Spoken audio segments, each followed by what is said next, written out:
Bueno, muy buenas a todas y a todos, bienvenidos a un nuevo vídeo de este canal. En el vídeo de hoy vamos a hablar de uno de los autores más importantes de la historia del pensamiento político moderno, el cual se enmarca dentro del periodo que se ha dado en llamar de la Ilustración y que pues, se le ha considerado también como uno de los máximos responsables intelectuales de todo lo que sucedió en la Revolución Francesa, que no es otro que Rousseau, el cual nace en Ginebra en el año 1712 y morirá en el año 1778 en Francia, tan solo por lo tanto 11 años antes de la Revolución Francesa.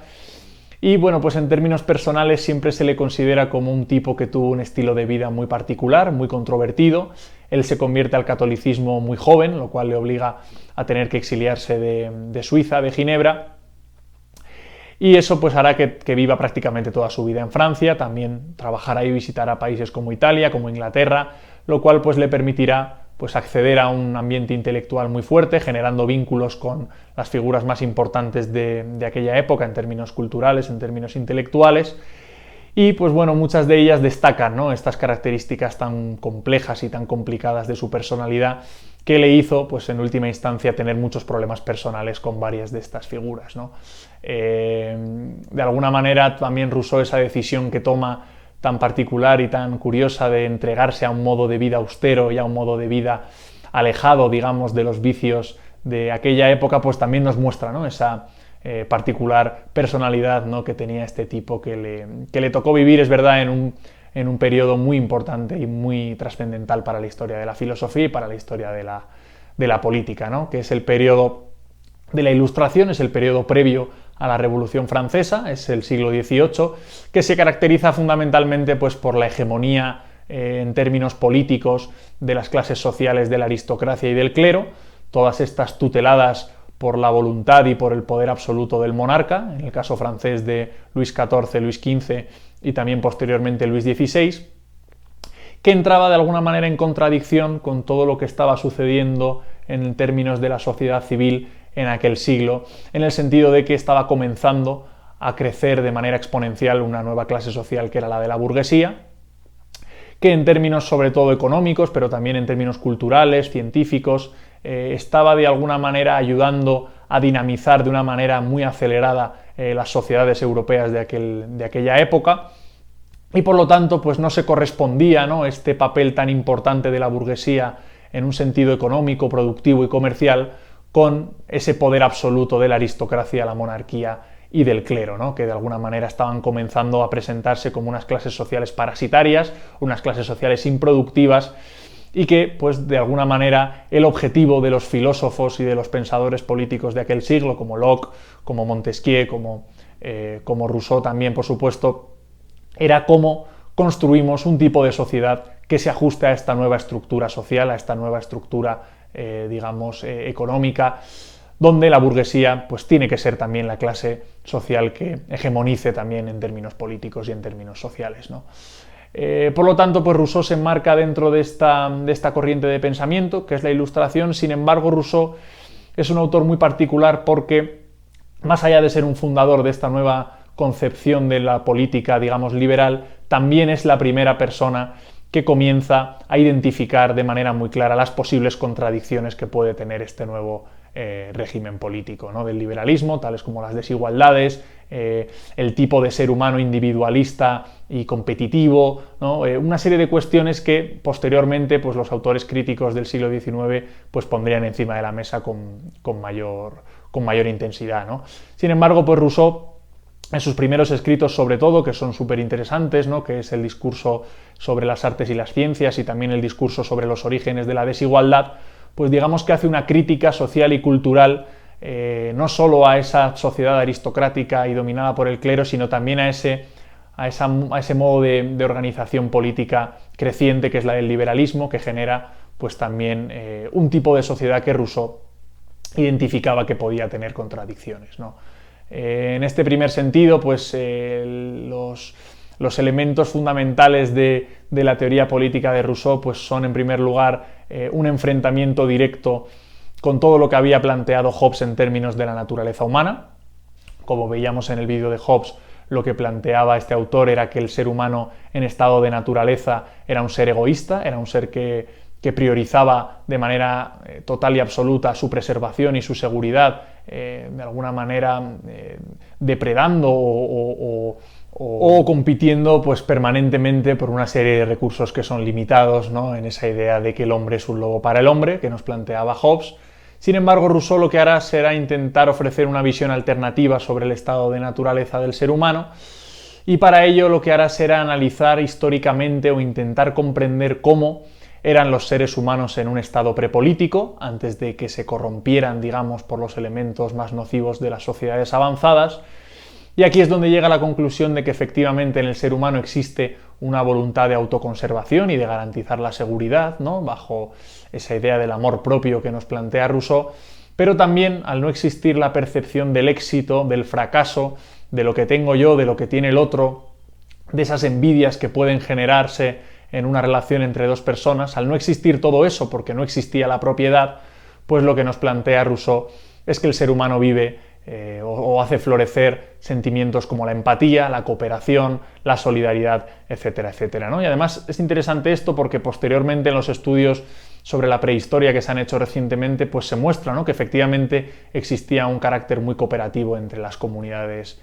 prehistóricas, ¿no? Y esto, pues este elemento que aporta Rousseau es muy interesante porque lo que viene a decirle a Hobbes es que el presunto estado de naturaleza que Hobbes describía no es el estado de naturaleza, sino es el tipo de condición humana que existe en las sociedades avanzadas, ¿no? Y aquí es donde Rousseau pues acusa a la propiedad, ¿no?, como idea y como concepto de generar este tipo de desigualdades y de generar este ser humano egoísta y que mira por sí mismo, porque de alguna manera lo que plantea es que los regímenes políticos, desde que se instauró la propiedad como concepto, han garantizado o han tenido como prioridad garantizar la propiedad, y esto pues genera ese tipo de ser humano que tiende a la individualidad y a mirarse hacia sí mismo, ¿no? Bueno, esta es una visión que es muy interesante, la que nos aporta Rousseau y que será acogida ya en el siglo XIX por las corrientes de pensamiento socialistas, anarquistas, etcétera, etcétera, porque lo que viene a decir es que lo que lo planteaba Hobbes, que prácticamente en términos científicos y en términos necesarios y universales, que el ser humano siempre es así, es egoísta y naturalmente está compuesto de otra manera, Rousseau nos dirá que no. Rousseau nos dirá que es la sociedad y es la manera en la que se estructura la sociedad la que corrompe al ser humano, ¿no? Y esto, por lo tanto, le hace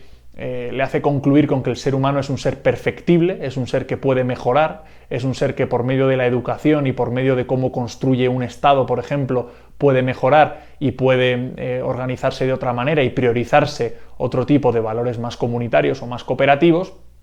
Pues es muy importante, ¿no?, porque nos da, digamos, un margen de maniobra mucho mayor para la acción social y para la acción política, ¿no?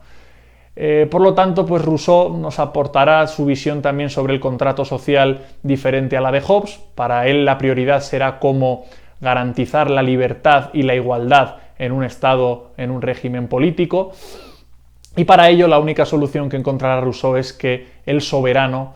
sea a su vez el pueblo, es decir, el grupo de personas que establece las leyes y que ejerce el control político de un Estado tiene que ser el pueblo en su totalidad, ¿no? Porque lo que nos plantea en ese sentido Rousseau es que el ser humano solo puede ser libre si obedece las leyes que se ha dado a sí mismo, ¿no? Esto es muy interesante porque de alguna manera rompe con esa idea de Hobbes de que la libertad tiene que ser restringida para garantizar la paz y la seguridad, sino que lo que nos plantea Rousseau es que no, es que el ser humano necesita ser libre y para ello necesita pues dotarse a sí mismo de las leyes que él mismo tiene que obedecer, ¿no? Por lo tanto, pues bajo este punto de vista, ¿no?,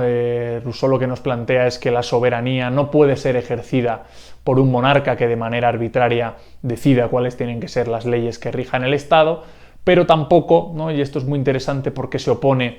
a la idea de democracia representativa que está dentro de la tradición liberal, tampoco la soberanía puede ser ejercida por gobernantes, aunque estos hayan sido elegidos por el pueblo, ¿no? ¿Y esto por qué? Pues porque de alguna manera la virtud fundamental de este contrato social que propone Rousseau reside en la idea de que el pueblo tiene que estar permanentemente presente, ¿no? Todos los ciudadanos tienen que estar constantemente presentes en el proceso de construcción y validación de las leyes, que en última instancia van a ser ellos mismos los que obedezcan, ¿no? Por lo tanto, no vale ningún tipo de representatividad, a pesar de que, evidentemente, pues Rousseau plantea que efectivamente pueden existir en momentos puntuales administradores burócratas, funcionarios, siempre sujetos a la voluntad popular, ¿no? Y siempre sujetos a posibles revocaciones o a que el pueblo decida cuáles tienen que ser sus funciones, pero en ningún caso podrán legislar sin tener en cuenta de manera constante los intereses del pueblo, ¿no? Y por lo tanto, pues aquí está, ¿no?, la pregunta que nos hacemos cuando escuchamos todo esto o cuando leemos a Rousseau, que es de qué manera conseguimos, ¿no?, articular un régimen político en el que el pueblo esté constantemente representado, ¿no? Y aquí es donde pues, nos aporta esa idea tan original y tan novedosa y tan compleja de explicar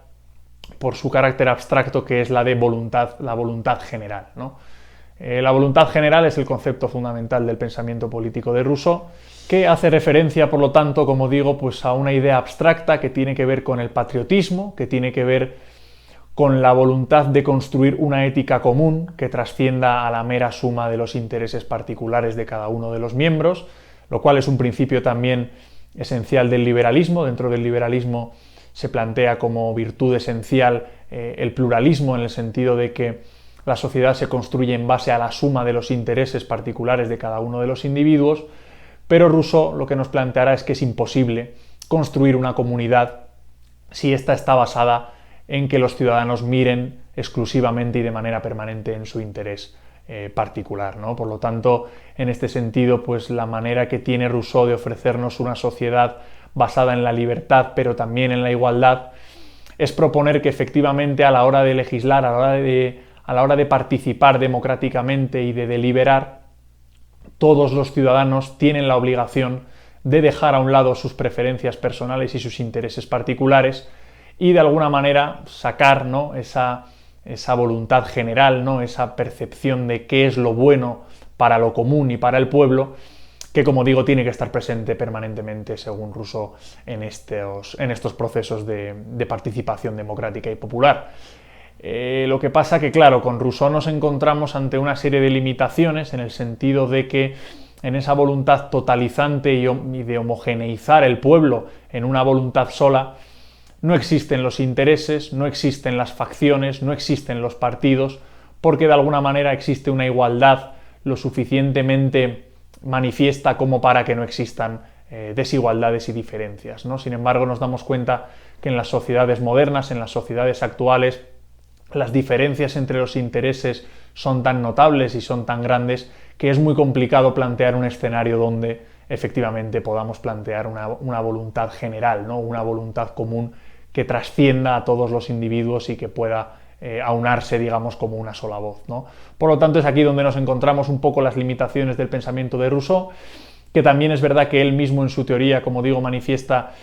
que tiene que llevarse a cabo, o que es razonable llevarse a cabo en sociedades quizás más pequeñas, en sociedades más simples, donde no existe ya, digamos, todas esas diferencias o todos esos intereses tan contrapuestos. Sin embargo, pues a pesar de todas estas posibles contradicciones, ¿no?, y a pesar de que muchos de los elementos que Rousseau nos propone pues sean complicados de llevar a la práctica, sobre todo a medida que se van complejizando las sociedades o a medida que los intereses individuales van siendo cada vez más antagónicos,